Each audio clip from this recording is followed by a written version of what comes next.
نبی پاک صلی اللہ تعالی علیہ وسلم نے حج ایک فرمایا، قربانی حضور جس دن مدینے آئے اس وقت شروع فرمائی، اور ہر سال حضور قربانی دیتے، ہر سال دو جانور ذبح فرمائے۔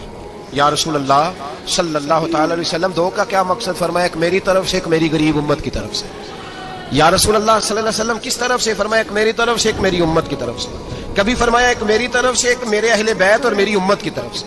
دو جانور حضور نے ذبح فرمائے، اور پھر میرے حبیب پاک صلی اللہ تعالی علیہ وسلم کے غلام مولا علی شیر خدا، ابن ماجہ کی روایت ہے، حضرت علی شیر خدا فرماتے ہیں کہ نبی پاک علیہ الصلوۃ والسلام دو جانور ذبح کرتے تھے۔ خود حضرت علی کی جب باری آئی تو انہوں نے بھی دو فرمائے۔ تو صحابہ نے پوچھا کہ علی دو کیوں؟ دو کس لیے؟ تو حضرت علی رضی اللہ تعالیٰ عنہ فرمانے لگے مجھے میرے حبیب نے وصیت فرمائی تھی کہ علی تو نے دو کرنے، ایک اپنی طرف سے کیا کرنا، ایک میری طرف سے کرنا۔ تو میں ایک اپنی طرف سے دیتا ہوں، ایک اپنے نبی پاک کی طرف سے دیتا ہوں صلی اللہ علیہ۔ دو جانور۔ آپ لوگوں نے سنی ہوئی ہے یہ بات کہ مہینہ کھانا نہیں پکتا تھا حضور کے گھر میں۔ حضرت عائشہ فرماتی ہیں 3 چاند اور 3 سورج اکٹھے کبھی نہیں دیکھے جب ساتھ روٹی بھی کھائی ہو، یعنی 3 دن مسلسل کبھی کھانا نہیں کھایا۔ قربانیاں کتنی دیں؟ بولیے۔ حضرت علی شیر خدا کا مکان کوئی نہیں اپنا، کوئی گھر نہیں بنایا۔ مولا کائنات شیر خدا، میں نے یہ بات پھر دوہرا رہا ہوں، پہلے بھی میں نے عرض کی تھی، پکا کرنے کے لیے دوہرا رہا ہوں۔ حضرت علی کا کوئی کاروبار نہیں بظاہر۔ بی بی صاحبہ فرماتی ہیں کہ کئی ہفتے صرف سرکہ اور کھجوریں۔ قربانیاں کتنی؟ اسی سارے صاحب لان ٹورے ہیں کہ ساڑھے تے لگ دی ہے کہ نہیں، پکا۔ اور پھر جب بات ہوتی ہے دینے کی تو ماحول اور ہوتا ہے، جب لینے کی باری ہوتی ہے تو ماحول اور ہوتا ہے۔ قربانی واجب ہے اس شخص پر جس کے پاس 52.5 تولے چاندی یا 7.5 تولے، لیکن میں 7.5 تولے والا فتویٰ نہیں دیتا، میں 52.5 تولے چاندی والا فتویٰ دیتا ہوں، اس لیے کہ 52.5 تولے چاندی تو شاید تولہ یا 1.5 تولہ سونے کے برابر ہی ہو جائے، ٹھیک ہے نا جی؟ تو 7.5 تولے سونا 50-60 ہزار روپیہ جس آدمی کے اکاؤنٹ میں موجود ہے وہ قربانی کرے۔ بلکہ امام شافعی رحمۃ اللہ علیہ فرمایا کرتے تھے جس نے 3 کمروں کو تالا لگایا ہوا ہے وہ 3 کمرے فارغ ہے، اس کے کسی کام کے نہیں، ان کی قیمت کا حساب لگائے، چھت پہ سٹور بنا دیا ہے، کوئی مطلب نہیں اس کا، اور جو ویسے رکھے ہوئے ہیں کوئی معنی ہی نہیں کمرے کا، فرماتے تھے حساب لگائے، قربانی کرے۔ رب کریم کی بارگاہ میں دینے کا جب معاملہ آیا تو تم گول کر گیا کام۔ میرے رسول کائنات سرور عالم صلی اللہ علیہ وسلم کا جب اپنے لیے چیزیں استعمال کرنے کا ماحول ہے تو محبوب پاک علیہ الصلوۃ والسلام نے مہینہ روٹی نہیں پکائی۔ یہاں جو آدمی ہر جمعرات کو 4 کلو بکرے کا گوشت پکاتا ہے اور ہر تیسرے دن مرغی کا گوشت لاتا ہے، وہ قربانی کی باری آتی ہے تو کہتا ہے میرے پہ لگتی نہیں۔ وہ ٹھیک ہے ابا جی لے آئے، ابا جی کی طرف سے قربانی ہے، اس دفعہ ابا جی کی، اگلی دفعہ اماں جی کی، اس سے اگلی دفعہ دادی جی کی۔ او خدا کے بندو، جس آدمی کے پاس پیسے ہیں پہلے اپنی قربانی واجب ہے۔ میری بات کی سمجھ آ رہی ہے عزیزوں کو؟ جو آدمی صاحب استطاعت ہے پہلے کس کی قربانی کرے گا؟ وہ کمائی کرتا ہے، اس کے اپنے اکاؤنٹ میں تنخواہ آتی ہے، ابا جی کے اکاؤنٹ میں نہیں آتی۔ اس نے اپنا بینک بیلنس چوری بھی رکھا ہوا ابا جی سے، پہلے اپنی قربانی کرے۔ اگر اس کو شوق ہے، دل کرتا ہے تو ایک اور خریدے، پھر ابا جی کی طرف سے کرے۔ اگر اللہ نے توفیق دیا تو ایک اور خریدے، اماں جی کی طرف سے کرے۔ اور اگر اس کے دل کو اللہ ٹھنڈک عطا کرے، سکون کرے، تو پھر اپنے رسول کی طرف سے بھی قربانی دے، پھر اپنے محبوب کی جانب سے بھی قربانی کرے۔ نبی پاک صلی اللہ تعالی علیہ وسلم نے ہر سال 2 قربانیاں دی، 10 سال، کل کتنی ہوگی 10 سالوں میں؟ بولیے۔ اور جب حضور حج کرنے گئے نبی پاک نے 63 اونٹ ذبح فرمائے۔ ایک اونٹ میں کتنی قربانیاں ہوتی ہیں؟ 63 اونٹ حضور نے ذبح فرمائے۔ اور حدیث بڑی مزیدار ہے، حضرت ابو ہریرہ رضی اللہ تعالیٰ عنہ فرماتے ہیں کہ جب اونٹ ذبح کرنے کی باری آئی تو ہم سوچ رہے تھے، پریشان تھے کہ یہ تو بڑا مشکل ہے ذبح کرنا، بڑا مشکل ہے، اس کو تو نہر کرنا پڑتا ہے، گرانا پڑتا ہے، باندھنا پڑتا ہے، سب سے مشکل کام اونٹ ذبح کرنا ہے۔ تو نبی پاک صلی اللہ علیہ وسلم کی تو عادت کریمہ ہے، اپنے ہاتھ سے ذبح کرتے ہیں حضور۔ وہ ہمارا اللہ خیر کرے، اب اللہ ہی حافظ ہے، ذبح کرنا تو دور کی بات ہے۔ ہمارا جو BA پاس لڑکا ہے نا، اس کو ڈر آتا ہے جانور کے پاس کھڑے ہوتے ہوئے، کہتے ہیں بچوں کو اندر لے جاؤ، 10 سال کا 12 سال کا اندر لے جاؤ، ذبح کرنا روئے گا۔ اب بس کرو یار، یہ کس قوم سے تمہارا تعلق پڑ گیا ہے؟ ہمارے تو 12 اور 14 سال کے معوذ اور معاذ ابو جہل کی گردن کاٹ کے رکھ دیا کرتے تھے، اور تو بچہ بکرا ذبح کرنے سے ڈرا رہا ہے، اس کو کھڑا کر لا کے۔ قربانی تو جہاد کی ٹریننگ ہے، وہ کھڑا کر، اس کو کہا بیٹا یہاں کھڑا ہو، اللہ کے رستے میں بکرے کی گردن کاٹنی ہے۔ اگر کوئی شخص خدا رسول کے دین کی مخالفت کرے، کفر کا جھنڈا اٹھائے تو اس کی گردن بھی کاٹنی ہے۔ یہ ٹریننگ ہے بچوں کے لیے۔ یہاں عجیب ماحول ہے، ڈر لگ رہا ہے، پیچھے ہٹ جاؤ۔ اور جس صاحب کی قربانی ہے وہ بھی کوئی 1.5 کلومیٹر کے فاصلے پہ کھڑے ہیں، دور کھڑے ہو کے دیکھ رہے ہیں، نفیس ہی بڑے ہیں جناب، لطیف ہی بڑے ہیں، کپڑوں کو کوئی قطرہ خون کا لگ گیا تو بڑی مصیبت بن جائے گی. اور امیر آدمی اس کا تو گھر کسائی نے خود فون کیا ہے کہ صاحب سب سے پہلے میں آپ کے گھر آؤں گا. اس کو پتہ ہے کہ منہ مانگی قیمت ملے گی. مہربانی فرمائیں، قربانی میرے رسول پاک صلی اللہ علیہ وسلم سے زیادہ نفاست والی طبیعت کسی کی نہیں. صحابہ کہتے ہیں اتنا حسین محبوب کا انداز تھا کہ کبھی کپڑوں پہ مکھی بھی نہیں بیٹھی تھی. اور حضور سے ہم سلام لیتے تھے، دست مبارک چومتے تھے تو ہمارے ہاتھوں سے کستوری کی خوشبو آنے لگتی. اور فرماتے ہیں نبی پاک کا ہاتھ یوں ہوتا تھا کہ برف بھی اتنی ٹھنڈی نہیں جتنا پیارا حضور کا ہاتھ ٹھنڈا ہوتا تھا. پھر بھی حضور دست مبارک میں خنجر پکڑتے، جانور کو لٹاتے اور اپنی طامت کو سمیٹتے اور اللہ کے حبیب گھٹنا رکھتے اس کی گردن پر اور بسم اللہ اللہ اکبر کہہ کے ذبح فرماتے. حضور خود دست مبارک سے تو اتنا زیادہ نازک مزاج ہو گیا ہے کہ اب یہ والی سنت ادا کرنا مشکل ہو گیا تیرے لیے. 63 اونٹ ہیں. اور صحابہ کرام علیہم رضوان فرماتے ہیں کہ حال یہ ہے ہم سوچ رہے ہیں کیسے ذبح کریں گے، کیا کریں گے، کیسے گرائیں گے. اور نبی پاک صلی اللہ علیہ وسلم کہتے ہیں ہم ابھی سوچ میں ہی تھے کہ حضور نے چھری پکڑی.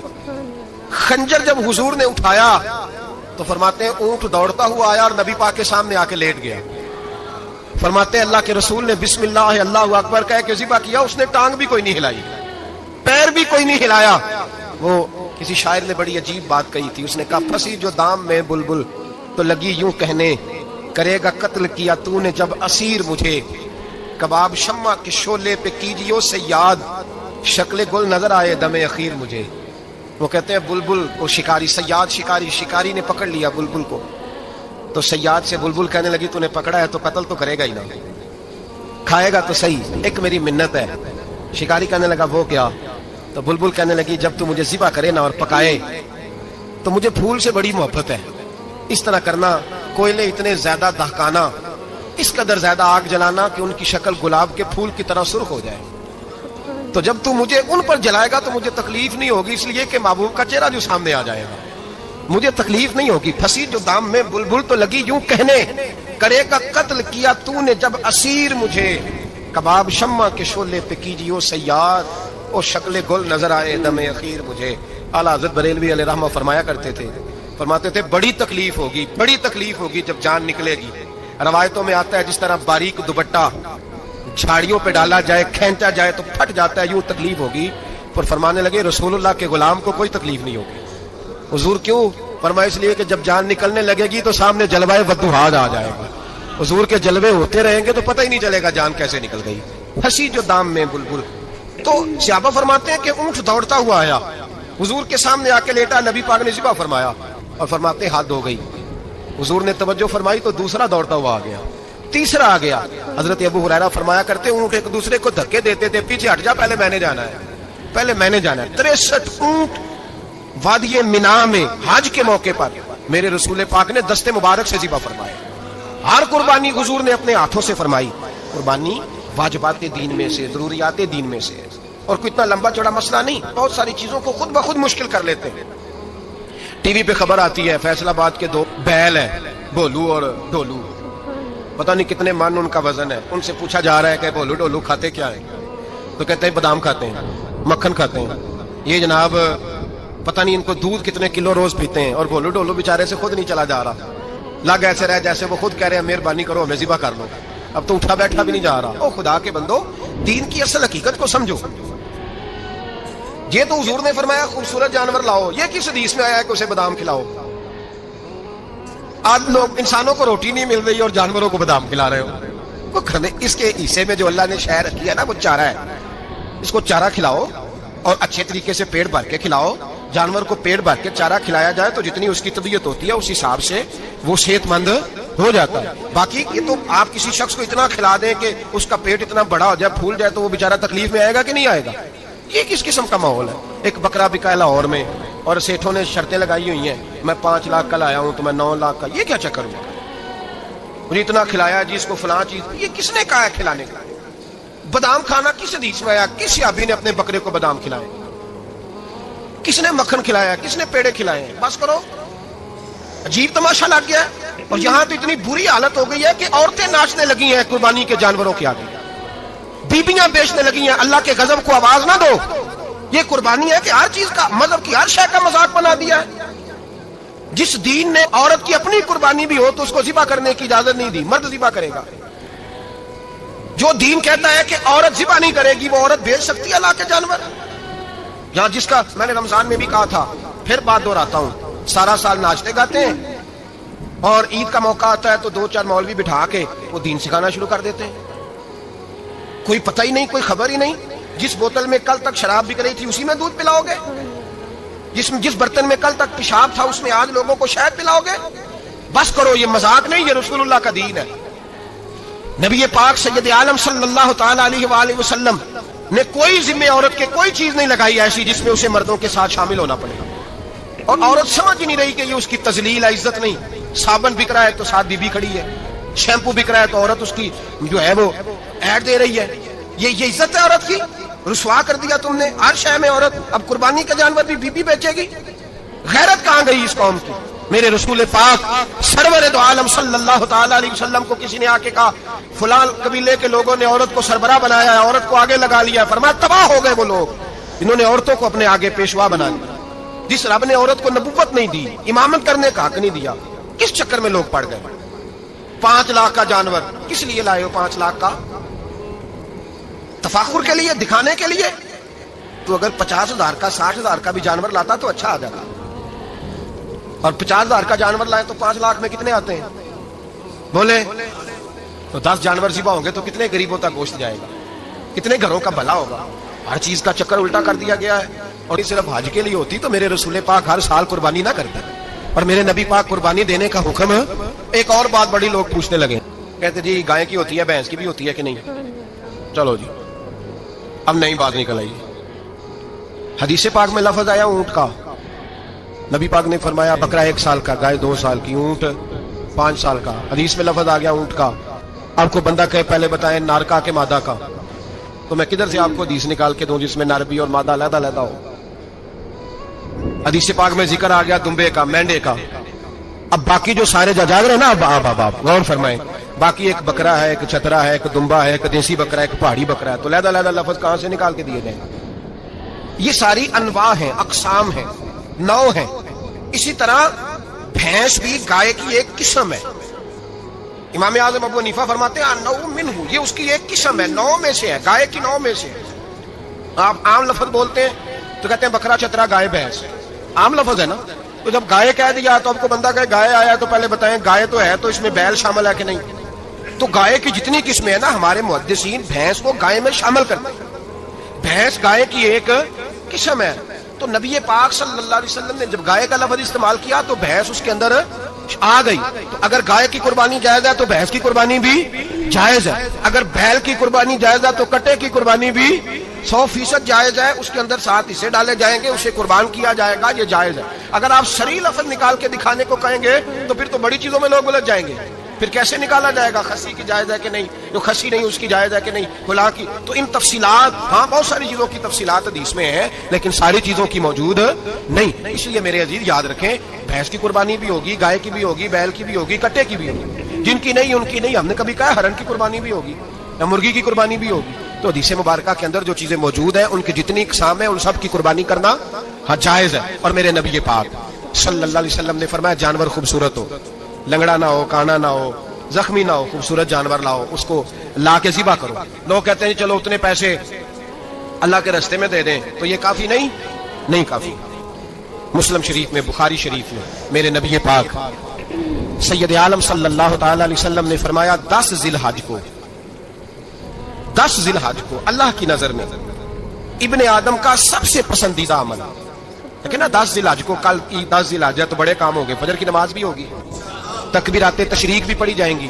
آج فجر سے شروع ہو گئی نا، 9 کی فجر سے لے کر 13 کی عصر تک تکبیرات تشریق پڑھی جائیں گی۔ اللہ اکبر، اللہ اکبر، لا الہ الا اللہ، واللہ اکبر، اللہ اکبر وللہ الحمد، اللہ اکبر، اللہ اکبر، لا الہ الا اللہ، واللہ اکبر، اللہ اکبر وللہ الحمد، اللہ اکبر، اللہ اکبر، لا الہ الا اللہ، واللہ اکبر، اللہ اکبر وللہ الحمد۔ کوشش کریں جب بھی پڑھیں 3 بار پڑھیں۔ تکبیرات تشریق بھی پڑھی جائیں گی، فجر کی نماز بھی کل ہوگی، عید کی نماز بھی ہوگی، لوگ اور بھی کوئی ذکر اذکار کریں گے۔ لیکن میرے نبی پاک صلی اللہ علیہ وسلم نے فرمایا 10 ذی الحج کو اللہ کو اپنے بندے کا جو کام سب سے زیادہ پسند ہے وہ یہ ہے کہ وہ اللہ کے راستے میں جانور کا خون بہائے۔ حالانکہ نمازیں بھی ہیں، اذکار بھی ہیں، تکبیرات بھی ہیں، سارا کچھ، پر اللہ کو سب سے زیادہ کیا پسند ہے؟ جانور کو قربان کرنا. یہ اللہ کو بڑے خوبصورت لفظ نبی پاک علیہ السلام نے فرمایا، قربانی کا جانور قیامت کے دن اپنے سینگوں اور کھروں سمیت آئے گا، اور جس نے قربانی کی ہوگی اس کی بخشش کروا کے اسے جنت میں لے کر جائے گا. تو فرمایا ابن آدم کا سب سے پسندیدہ عمل یہ، سب سے پسندیدہ، کہ وہ 10 ذی الحج کو قربانی کریں، کوشش کریں خود ذبح کریں اپنا جانور. یہ حضور کی سنت ہے. یہ نہ ہو سکے تو نبی پاک صلی اللہ علیہ وسلم نے اپنے ہاتھوں سے ذبح کرنے لگے. حضرت فاطمہ کا جانور، تو فرمایا فاطمہ ادھر آ کے اس کے پاس کھڑی ہو جاؤ، میں تمہارا جانور ذبح کرنے لگا. اپنے جانور کے پاس کھڑے ہو. میرے جو بھائی ذبح کرنے کا کام کرتے ہیں نا، قصاب ہم کہتے ہیں، سارے قصاب نہیں ہوتے، بہت سارے لوگ یہ سعادت حاصل کرتے ہیں اور بڑی نیکی کا کام کرتے ہیں. اللہ انہیں بڑی بہترین جزا عطا فرمائے گا، بڑا خیر کا کام کرتے ہیں. لیکن چونکہ رش ہوتا ہے ایسے لوگوں کے پاس، تھوڑی جلدی بھی ہوتی ہے. پہلے تو کوشش کریں تکبیر خود ڈالو، یہ نہیں ہو سکتا تو قریب کھڑے ہو. ہمارے ہاں ایک رواج یہ بھی ہے کہ 2 بندے ہاتھ رکھتے ہیں، ذبح وہ کر رہا ہوتا ہے تو جس کی قربانی ہوتی ہے اس کو کہتے ہیں تو بھی ساتھ ہاتھ رکھ. ہوتا ہے نا جی بہت ساری جگہوں.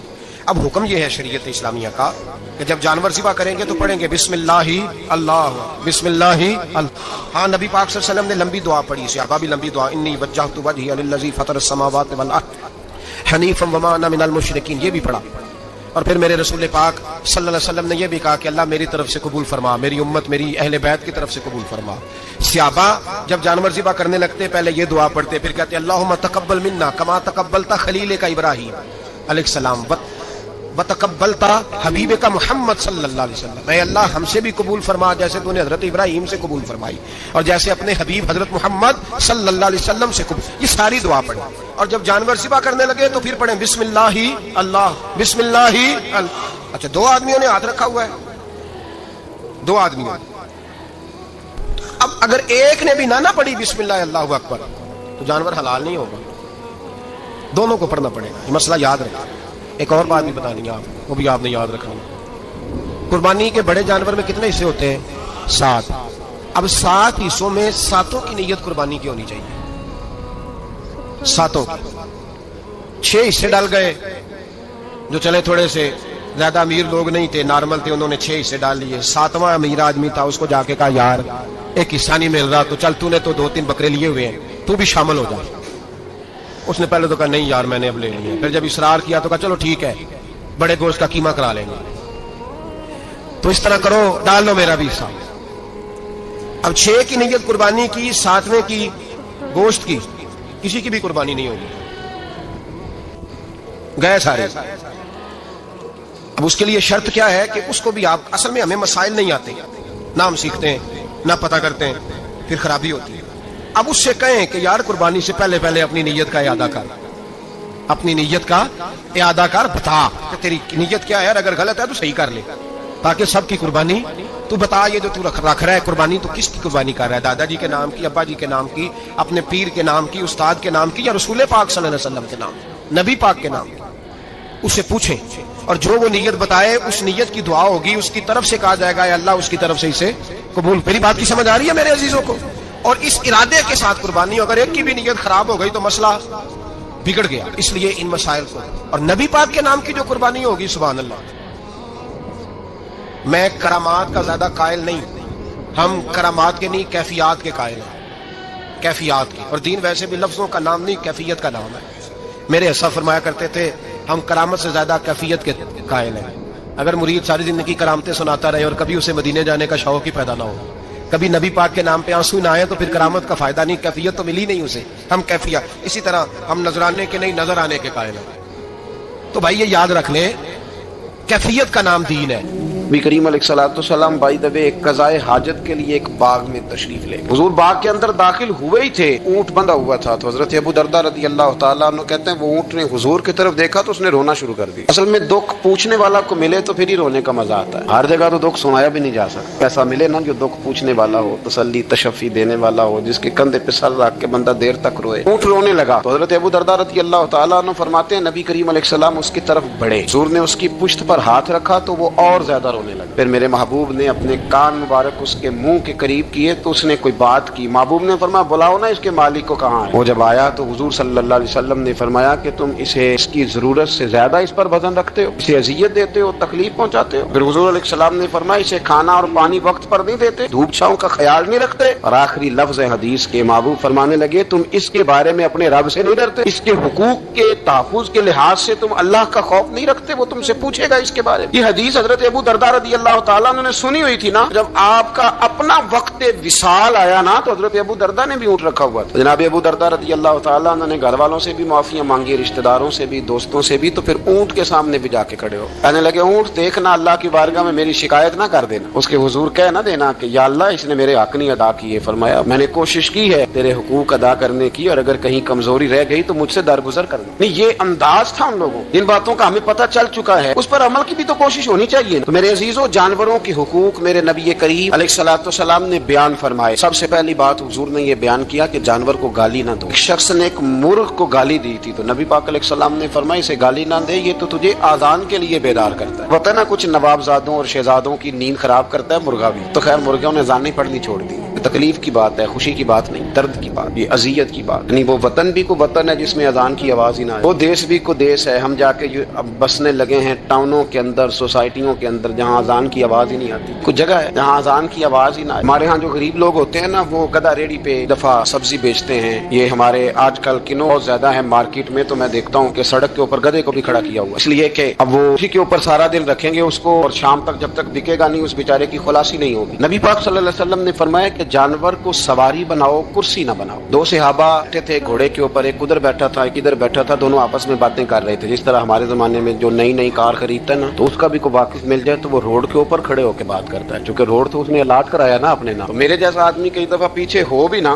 تو ایک دن بچہ مجھے کہنے لگا کہ زور سے ذرا ہارن دی. تو میں نے کہا یار اس کے پاس نئی نئی دولت آئی ہے تو مطلب اس کو ہارن نہ دیتا, نہیں کہاں سے بولے گا, تو اس کا تو کچھ نہیں بگڑے گا, تو ہمارے لیے مسئلہ بنے گا. یار جی اب یہ کھڑا ہے تو کھڑا, یہ اس کو لوگ چودراہٹ سمجھتے ہیں. یہ چودراہٹ نہیں ہوتی, اس سے یہ آپ کے کمزور ہونے کی علامت ہے. اس طرح چھوٹا آدمی اس طرح کے کام کرتا ہے. بڑے لوگ تو کسی کو تکلیف ہی نہیں دیتے کیونکہ وہ بڑے ہوتے ہیں. تو نبی پاک علیہ السلام نے دیکھا دو غلاموں کو, ایک کے گھوڑے کا منہ ادھر ہے دوسرے کا ادھر ہے, تو آپس میں گفت و شنید کر رہے ہیں. میرے رسول کریم علیہ السلام نے وہیں تنبیہ فرمائی, حکم دیا, فرمایا سواریوں کو سواریاں بنایا کرو, کرسیاں نہ بنایا کرو. جب تک چلنا ہو اس پر بیٹھو, اور جب بات کرنی ہو تو گھوڑے سے نیچے اترو, پھر بات کرو تو پھر دوبارہ گھوڑے پہ بیٹھو, کہ اس سے اتنا ہی کام لیا جائے جتنا وہ اس کا بوجھ برداشت کر سکے. عبداللہ بن مبارک نے کرائے پہ گھوڑا لیا تھا, کرائے پہ سواری لیتے. حضرت عبداللہ بن مبارک رحمۃ اللہ تعالیٰ نے ایک شخص سے کرائے پہ گھوڑا لیا کہ مجھے فلاں سفر پہ جانا ہے تو گھوڑا کرائے پہ دے دو. اس نے کہا جی کس کس نے جانا ہے, تو آپ فرمانے لگے میرا وجود دیکھ لے, میں نہیں جانا ہے. طے ہو گیا, آپ نے گھوڑا اس سے لے لیا. جب آپ جانے لگے تو ایک آدمی رستے میں ملا, کہنے لگا حضور کوفے جا رہے ہیں؟ فرمایا ہاں. کہنے لگا یہ میرا خط بھی لے جائیے, یہ میرا خط ہے. کتنا وزن ہوتا ہے خط کا؟ یہ میرا خط ہے, فلاں آدمی کو دیجیے گا. تو آپ فرمانے لگے تو میرے ساتھ واپس چل گھوڑے کے مالک کے پاس, اگر وہ اجازت دے گا یہ سفر گھوڑے پہ زیادہ رکھنے کا تو میں رکھوں گا, اگر وہ اجازت نہیں دے گا تو میں نہیں رکھوں گا. تو وہ آدمی کہنے لگا حضور اتنی چھوٹی چھوٹی باتوں کا کیوں خیال رکھتے ہیں؟ عبداللہ بن مبارک فرمانے لگے اس لیے کہ میں رحمت للعالمین نبی کا ماننے والا ہوں. میرے رسول پاک علیہ السلام رحمت للعالمین ہے, تو میں اتنا بھی ظلم جانور پر کر سکتا ہوں. میں پہلے اجازت لوں گا اس کے مالک سے, اس کے بعد پھر میں آگے جاؤں گا. تیسری بات, حضور علیہ السلام نے فرمایا جو جانور جس مقصد کے لیے پیدا کیا گیا اسے وہی کام لینا, دوسرا کام نہیں لینا. جس مقصد کے لیے پیدا کیا, گھوڑا گدھا اور خچر کھانا اسلام میں ذبح کر کے کھانا اس لیے جائز نہیں رکھا گیا کہ یہ سواری کے جانور ہیں. تو جو سواری کے جانور ہوں گے انہیں ذبح کر کے کھایا نہیں جائے گا, اسے سواری کا کام لیا جائے گا. اور جو جانور گوشت والے ہوں گے ان سے گوشت کا کام لیا جائے گا, جو دودھ والے ہوں گے اس سے دودھ کا کام لیا جائے گا. بخاری مسلم میں موجود ہے, نبی پاک علیہ السلام فرماتے ہیں ایک شخص نے بیل پر سواری کر لی, اس نے سواری کر لی اور جب وہ تھوڑا سا آگے گیا نا تو بیل اپنا منہ پیچھے کر کے کہنے لگا میں سواری کے لیے نہیں پیدا کیا گیا. اللہ نے اسے زبان عطا فرمائی اور بیل بول پڑا, کہنے لگا مجھے حال کے اندر جوت لے, یہ کام مجھ سے لے لے, لیکن وہ میرے اوپر سواری نہیں کر سکتا. سواری کے لیے اللہ نے گھوڑے پیدا کیے, اونٹ گدھے اور خچر پیدا کیے ہیں. جو جانور جس مقصد کے لیے ہوگا اس سے وہی کام لیا جائے گا. ایک بات اور کرنے لگا ہوں, ذرا سخت ہے, جانوروں کو لڑانا حرام ہے. حضرت عبداللہ ابن مسعود رضی اللہ تعالیٰ عنہ روایت بیان کرتے ہیں, فرمایا لعنتی ہے وہ شخص جانوروں کو آپس میں لڑاتا ہے. وہ لعنتی ہے جو جانوروں کو آپس میں, میں اور آپ اس ملک میں رہتے ہیں جہاں کروڑوں روپے کی شرطیں لگتی ہیں جانوروں کی لڑائی, جانوروں کو اذیت دی جاتی ہے, تکلیف دی جاتی ہے, کبوتر اڑائے جاتے ہیں, اور انعام اس کو ملتا ہے جس کا کبوتر دیر کے بعد آئے. کبوتر باز کبوتر کو بیٹھنے نہیں دیتا. یہ حرام ہے, شریعت اسلامیہ میں حرام ہے جانوروں کا لڑانا, اور ان کو ایک ایک دوسرے کے خلاف ابھارنا حرام ہے، دین میں منع کیا گیا ہے۔ اب جانور کو اگر پالیں گے بھی تو اس حد تک پالیں گے کہ جس حد تک اس کو کسی اذیت میں مبتلا نہ کیا جائے۔ کتوں کی لڑائی کرائی جاتی ہے، مرغوں کی لڑائی کرائی جاتی ہے، جانوروں کو اذیت پہنچتی ہے، بیلوں کی لڑائی ہوتی ہے، سینگ ٹوٹ جاتے ہیں، لہو اتنا بہتا ہے جانوروں کا کہ دیکھا نہیں جاتا۔ ان سامنے بیٹھنے والے تالیاں بجا رہے ہیں، یہ تو بڑے سخت دل لوگوں کے رویے، جانور کا خون بہ رہا ہے اور آپ تالیاں بجا رہے ہیں۔ مرغے بیچارے کی چونچ لہو لہان ہو گئی ہے، سامنے والے نے اتنا مارا ہے اور یہاں تالیاں بج رہی ہیں کہ میرا جیت گیا، بجائے اس کے کہ اس کو پٹی کی جاتی، اس کو دیکھا جاتا۔ یہ تو سنگ دل لوگوں کا کام ہے۔ ہم تو رحمت للعالمین نبی کے غلام صلی اللہ علیہ وسلم، ہمارے دین نے تو ہمیں یہ مزاج ہی نہیں دیا، ہم نے تو پیار کرنا ہے، ہم نے تو محبت بانٹنی ہے، ہم نے تو شفقت کرنی ہے۔ نبی پاک علیہ الصلوۃ والسلام نے انور سے اس کے بچوں کو جدا کرنے سے منع فرمایا۔ جب تک بچے کو ماں کی ضرورت ہے اسے جدا نہیں کیا جائے، جب تک وہ دودھ پیتا ہے اسے جدا نہیں کیا جائے۔ ریا کا بچہ بھی چھوٹا ہے اور اس کی ماں اس کے لیے دانہ لے کے آتی ہے تو اسے ماں سے جدا نہیں کیا جائے گا، اس کی جذبات کا، احساسات کا خیال رکھا جائے گا۔ یہاں تو میرے دیہاتوں کے جو بڑے سمجھدار قسم کے، سمجھدار قدری قسم کے لوگ ہیں، ان کا بھی جب بہو سے اختلاف ہوتا ہے تو کہتے ہیں اس کے بچے رکھ لو، یہ جب خود روئے گی تو لوٹ کے آ جائے گی۔ اس محبوب نے جانور سے اس کے بچے جدا کرنے سے منع کیا، ماں سے بچے جدا کر رہا ہے۔ اور سیانے لوگ، کچھ میکے بھی ایسے ہیں، میکے بھی، وہ کہتے ہیں بیٹے تو آ جا اور بچے واپس کر دے، اس لیے کہ بھئی ہمارا نہیں ان سے نظام چلے گا، بچے ان کے ہیں تو ان کو دے۔ کتنا ظلم ہے نا، انسان ہو کے یہ بات کر رہا ہے، سمجھدار ہو کے، عقل مند ہو کے، ذی شعور ہو، دعویٰ ہے اس کی بزرگی کا۔ نبی رحمت علیہ السلام کے غلام حضرت ابو ہریرہ رضی اللہ تعالیٰ عنہ فرماتے ہیں، مشکات میں موجود ہے، فرمایا ایک چڑیا آئی اور آ کے میرے نبی کے کندھوں پہ بیٹھ گئی۔ اس چڑیا نے کیا کہا کہ محبوب کی آنکھوں میں آنسو آ گئے، حضور روئے، فٹافٹ حضور اٹھے، فرمایا کون اس کے بچے اٹھا کے لایا؟ اس نے اس کے بچے اٹھائے، کون ہے جلدی بتاؤ۔ حضرت ابو ہریرہ کہتے ہیں ایک صحابی ہے کہ یا رسول اللہ میں ذرا پسند آ گئے تھے تو میں اٹھا لایا ہوں، حضور نے فرمایا اسے واپس کر دو، یہ میری بارگاہ میں شکایت کر رہی ہے تو قیامت میں بھی تیری شکایت کرے، جا وہیں رکھ کے آ، جہاں سے تو اٹھا کر کے لایا تھا۔ میرے دوستو، دین اتنے اعلیٰ حقوق بیان کرے جانوروں کے، جانوروں، اور انسان اس سے آگے بڑھ کے انسانوں کے ساتھ سلوک کرے۔ ہم نہ سیاست سے بادشاہی لینا چاہتے ہیں، سیاستدانوں کے اپنی جیب سے اشتہار چھپوا کے بادشاہی لینا چاہتے ہیں، ڈیرا بنا کے بادشاہی لینا، نہ۔ بادشاہی تو رحم کرنے سے ملتی، بادشاہی تو شفقت کرنے سے ملتی، بادشاہیاں تو اللہ کی مخلوق سے پیار کرنے سے ملتی، بادشاہیاں۔ امام احمد بن حنبل رحمۃ اللہ تعالیٰ علیہ فرماتے ہیں میں نے ایک محدث کا تذکرہ سنا کہ وہ میرے محبوب کی حدیثیں بیان کرتے ہیں تو کہتے ہیں میں شوق علم میں ان کی بارگاہ میں پہنچا، جب میں گیا تو کتے کو کھانا کھلا رہے ہیں، میں نے سلام لی تو انہوں نے جواب تو دیا پر کوئی اتنی توجہ نہیں کی میری طرف۔ میرے دل میں خیال آیا محدث ہیں اور کتے کے ساتھ اتنا پیار کر رہے ہیں، میری طرف دیکھا ہی نہیں۔ تو فرماتے ہیں وہ کتے کو کھانا کھلا کے فارغ ہوئے تو میری طرف دیکھ کے کہنے لگے احمد بن حنبل میرے علاقے میں کتے نہیں رہتے، کتے دوسرے شہر میں زیادہ پائے جاتے ہیں، یہ بھوکا تھا تو ادھر آ گیا تھا۔ اور تمہیں حضور علیہ السلام کی وہ حدیث تو پتہ ہوگی، نبی پاک نے فرمایا جو کسی کے ساتھ امید لگائے اور وہ آدمی اس کی امید پوری کرنے پر قادر ہو پھر بھی امید پوری نہ کرے، قیامت کے دن اللہ اس کی بھی بہت ساری امیدیں پوری نہیں کرے گا، اسے سزا ملے گی۔ امید پوری کرنے پر قادر تھا، مجبور نہیں تھا، پر پوری نہ کی تو اسے قیامت کے دن سزا ملے گی۔ فرمایا یہ کتا امید لگا کے آیا تھا میرے گھر میں کھانے کی، اگر میں پوری نہ کرتا تو پھر حضور کی اس حدیث پر عمل کیسے ہوتا اور پھر مجھے حدیثیں بیان کرنے کا مطلب کیا سمجھ میں آتا۔ امام احمد بن حنبل رحمۃ اللہ تعالیٰ علیہ فرماتے ہیں میں نے کہا استاد جی اجازت دے دیں، کہا کدھر آئے تھے؟ کہا حضور جس کام آیا تھا نا وہ میرا بڑا ہی اچھا ہو گیا، وہ بڑا شاندار ہو گیا، جو حدیث بھی آپ نے بیان کر دی اور صرف بیان نہیں کی، آپ نے تو عمل کر کے بھی دکھا دیا، آپ نے تو اس حدیث پر منوان عمل کر کے بھی دکھا دیا۔ جانور کے ساتھ اس نے سلوک کرنا، اس کے ساتھ پیار کرنا۔ کچھ جانور موذی ہوتے ہیں، شریعت نے انہیں مارنے کی اجازت دی ہے، اجازت دے دیا، جو جانور تکلیف دیتا ہے، اذیت دیتا ہے اسے مارا جا سکتا ہے، لیکن جانور کے حقوق کا لحاظ کرنا، اس پر رحم کھانا، اس پر توجہ دینا، ان چیزوں کو سمجھتے نہیں امیر ملت۔ اور اگر میں کہوں بانی پاکستان تو میں ٹھیک کہوں گا، بانی آرڈ تھا ایک اس وقت انگریزوں کا بڑا، جماعت علی شاہ صاحب محدث علی پوری بھی پاکستان کی تحریک چلا رہے تھے اور قائد اعظم بھی چلا رہے تھے، تو لارڈ نے قائد اعظم سے کہا تھا کہ قائد اعظم مجھے تیری سیاست سے اتنا ڈر نہیں آتا جتنا جماعت علی شاہ کے دین سے ڈر آتا، اتنا مجھے، میں آن دی ریکارڈ بات کر رہا ہوں ذمہ داری کے ساتھ، کہ تیری سیاست سے میں اتنا نہیں ڈرتا جتنا جماعت علی شاہ کے دین سے ڈرتا، اس لیے کہ یہ جب دین کا نام لے کے پاکستان کی بات کرتا ہے تو لوگوں پہ عدو تاری کر دیتا ہے، اس لیے میں تیری سیاست سے زیادہ اس کے دین سے ڈرتا ہوں۔ پیر ملت پیر جماعت علی شاہ صاحب ابو العرب بھی کہا جاتا، ان زمانوں میں عرب میں غربت آئی تو یہاں سے ہندوستان سے چندے اکٹھے کر کر کے پیر جماعت علی شاہ صاحب لے جایا کرتے۔ مدینہ شریف میں آج بھی جماعت منزل موجود، صاحب کی اپنی رہائش تھی، ملت پیر جماعت علی شاہ صاحب نہ مدینے میں گزر رہے تھے تو بڑے بڑے مرید ساتھ تھے، اس زمانے میں لوگ ہاتھوں میں چھڑی رکھا کرتے، جانور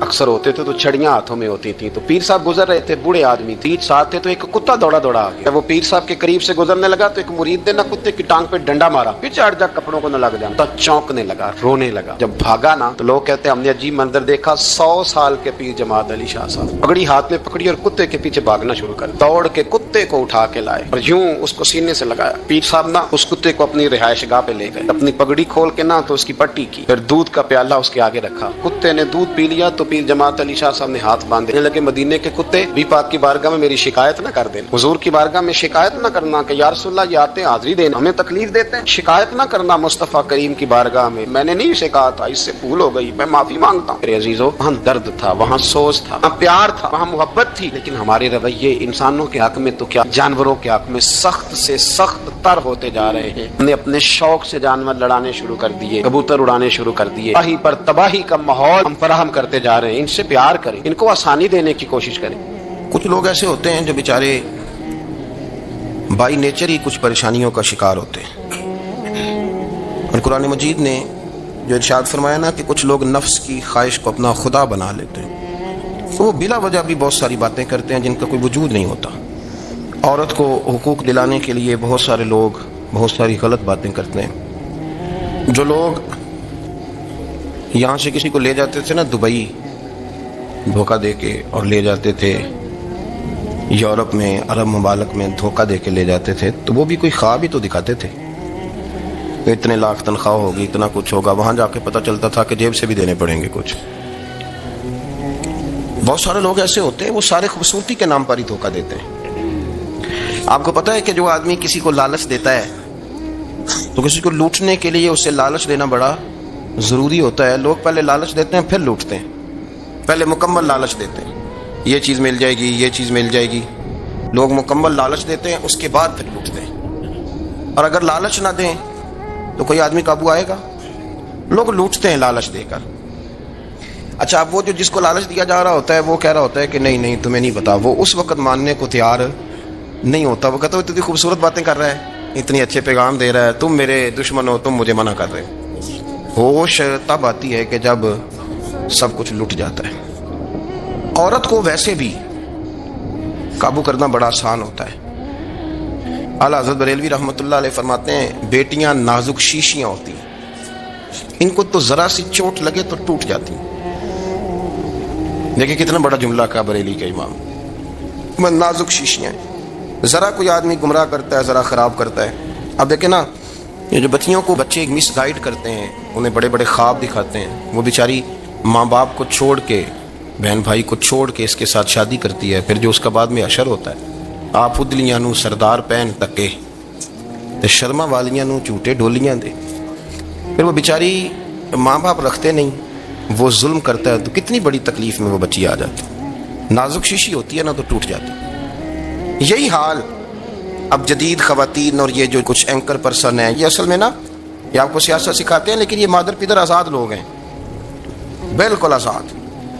یہ تو علماء شور نہ کریں, بات نہ کریں, گفتگو نہ کریں, مشائخ بات نہ کریں, اور یہ جو کچھ سنجیدہ اور دینی طبقہ ہے یہ کچھ شور نہ کرے, یہ تو روڈوں پہ ننگے ہو کے آ جائیں. معذر خوفناک نظریہ رکھتے ہیں یہ لوگ. عورت کو کہتے ہیں تیرے حقوق ہم تجھے لے کے دیں گے. مثلاً وہ کون سا حق ہے جو تم نے لے کے دینا ہے؟ میرے نبی کریم صلی اللہ علیہ وسلم اس کو بیٹی بھی بنایا ہے, اس کو بہن بھی بنایا ہے, اس کو ماں بھی بنایا ہے, اسے بیوی کا عالی شان رتبہ بھی عطا فرمایا ہے. اور چونکہ بیٹی کا بھی حق بڑا بیان کیا جاتا ہے, بہن کا بھی, ماں کا بھی, اور بیوی کے معاملے میں لوگ سمجھتے ہیں کہ زیادہ بات نہیں کرنی چاہیے, شاید مسئلہ خراب ہو جائے. حالانکہ نبی پاک صلی اللہ تعالیٰ علیہ وسلم نے بیوی کے بارے میں پتہ کیا فرمایا؟ فرمایا جب تم نکاح کر لیتے ہو تو اپنا ایمان محفوظ کر لیتے ہو. میں اس کی شرح نہیں کرتا, آپ خود کر لیجئے گا کہ وہ ایک ایسی شخصیت ہوتی ہے کہ جس کی موجودگی میں آپ کا ایمان محفوظ ہے. اب میں نہیں سمجھتا کہ اس سے بڑی بات کوئی اور ہو سکتی ہے, جس کی موجودگی میں آپ کا ایمان, اور بھائی یہ حدیث پاک عرض کر رہا ہوں, نکاح جب کوئی کر لے تو اس نے اپنا ایمان مکمل کر لیا. اس کا معنی یہ ہوا کہ آپ کا ایمان محفوظ ہے اس کی موجودگی میں. تو اس سے زیادہ بھی, یعنی ایمان سب سے قیمتی چیز ہے نا, تو اس کے محفوظ ہونے کی وجہ حضور نے نکاح بیان کر دی. اب میرا خیال ہے بیوی اگر کوئی اس سے بڑا حقوق مانگے گی تو بیوقوفی کرے گی. اتنا بڑا درجہ نبی کریم نے اسے عطا کر دی, اتنا بڑا مقام دے دیا کہ تو خامند کے ایمان کے محفوظ ہونے کا ذریعہ بن گئی ہے. عورت کو جو حقوق رسول کریم صلی اللہ تعالی علیہ وسلم نے عطا فرمائے, نبی پاک نے جو حقوق دیے. دیکھیں نا, حضرت عبداللہ ابن عمر رضی اللہ تعالیٰ عنہ کی اہلیہ بیمار تھی, تو جلدی جلدی سے وہ آئے. تو جب بہت جلدی ہو, سفر بڑا شدید تھا, تو آپ نے جلدی سے نماز ادا کی, جلدی سے چلے. آپ کے خادم کہنے لگے حضور خیریت ہے؟ فرمایا میری بیوی بیمار ہے. تو اس نے عرض کی حضور آپ کی اہلیہ بیمار ہے. تو آپ نے نماز بھی جلدی سے پڑھی, سفر بھی جلدی جلدی کیا. تو فرمانے لگے یہ وہ چیزیں ہیں جو ہمیں مدینے والے رسول نے سکھائی ہیں. آپ اس کیفیات کو سمجھیں کہ حضور صلی اللہ علیہ وسلم نے درس دیا. اور پھر ایک اور بہت بڑی بات، یہ فضیلت کسی اور کو نہیں دی. جو عورت کو حضور نے فضیلت دی، یہ فضیلت کسی اور کو نہیں دی. کبھی حضور نے فرمایا کہ تمہارا ابا تمہارے ساتھ بہت سخت رویہ کرے تو تم نے اس کو اس سختی پر داد دینی ہے. فرمایا چلو اگر وہ زیادتی بھی کرے تو تم نے اس کے ساتھ سلوک اچھا ہی کرنا ہے. لیکن آپ ایک بات کو سمجھے نا کہ بچے کے بارے میں، بیٹے کے بارے میں، بیٹی کے بارے میں فرمایا 10 سال کے ہو کے نماز نہ پڑھیں تو سختی کرو، تمہارا ڈنڈا بھی لٹکنا چاہیے. بہت ساری جگہوں پہ بہت سارے لوگوں کے لیے سختی کا حکم دیا، لیکن عورت کے لیے حضور نے جو جملے کہے، اصل میں ہم سمجھتے ہیں کہ یہ ایک بات ہے، مشہور ہو گئی ہے روایت حدیث، تو بس اس کے پس منظر پر اور جملوں کے حسن پر شاید معاذ اللہ غور کرنے کی ضرورت نہیں. ذرا اس لفظ کی تاثیر پر غور کریں. حضور نے فرمایا عورت ٹیڑھی پسلی سے پیدا کی گئی ہے، یہ ٹیڑھی ہے، تو سیدھا کرنے کی کوشش کرو گے تو ٹوٹ جائے گی. تو حضور پھر ہمارے لیے حکم کیا ہے؟ فرمایا جیسی ہے تم اسی کے ساتھ نبھا کرو. آپ سمجھیں کہ اتنا محفوظ حضور نے درجہ دے دیا بی بی کو، اتنا محفوظ کہ فرمایا غلطی بھی ہو تو میرے غلاموں تم اس کے ساتھ